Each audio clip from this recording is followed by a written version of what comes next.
The first sign won't be empty shelves. It won't be chaos in stores or long lines or panic buying. It'll be something far more dangerous. Silence. Too much silence.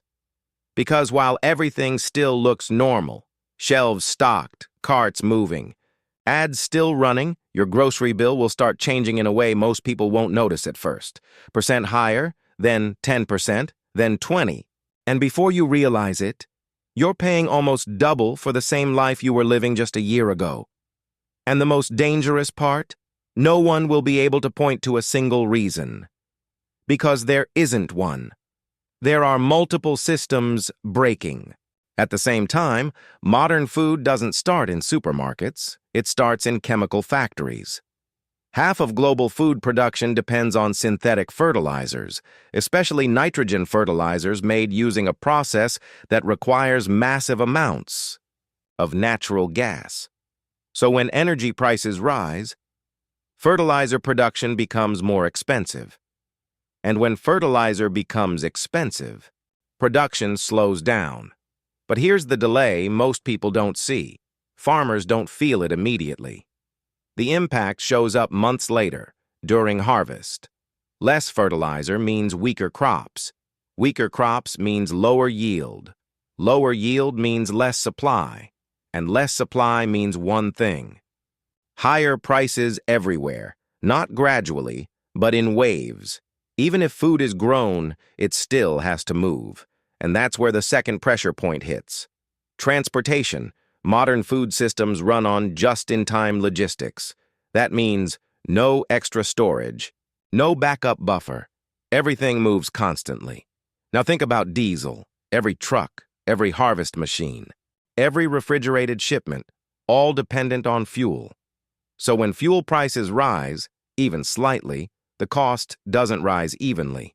It multiplies, because food doesn't travel once. It travels in layers: farm, processor, warehouse, distributor. Store each layer adds cost, and when fuel spikes, all layers react at once. By the time it reaches you, the price isn't just higher, it's stacked.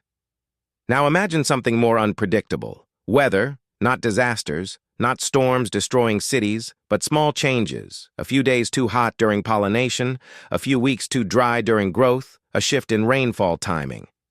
Individually, they look minor, but crops are not built for flexibility. Wheat, corn, rice, they depend on exact timing. So when that timing shifts, yield drops sharply, not slightly, sharply. And here's the key: markets don't wait for harvest loss. They react early, because uncertainty itself creates price spikes. So even before food is missing, it becomes expensive. Even when food exists, it still has to be processed. Meat plants, grain mills, cold storage, packaging facilities. These systems are built for efficiency, not backup.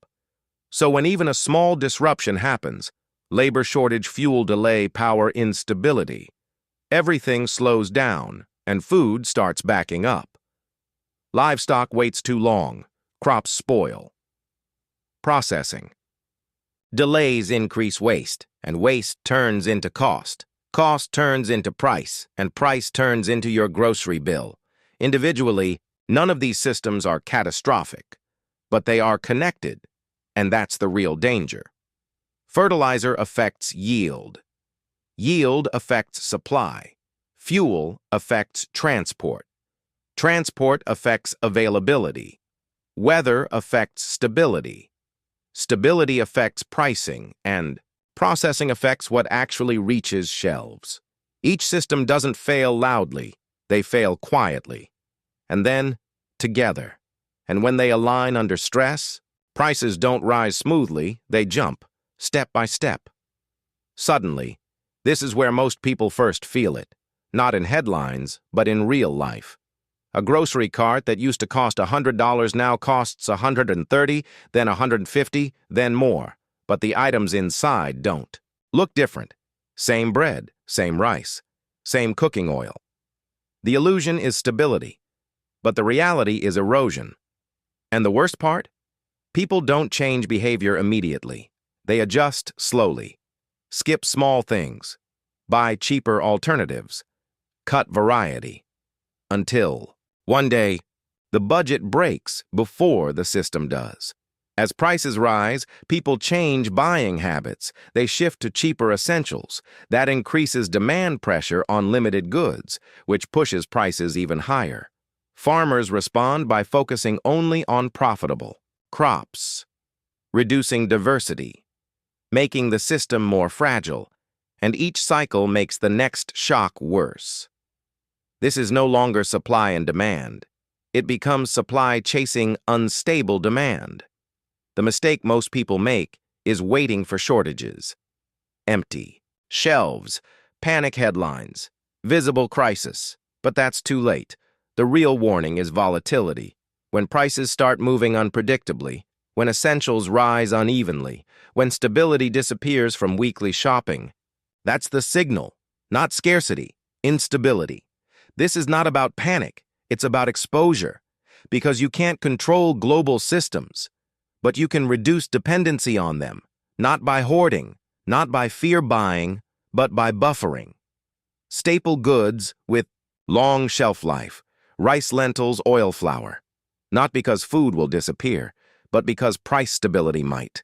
Time becomes the real advantage. The longer you can operate without reacting to daily price shifts, the more control you keep. The system doesn't collapse loudly.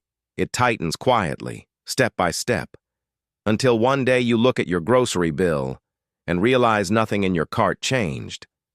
But everything around it did, and by then, the shift wasn't coming. It already happened.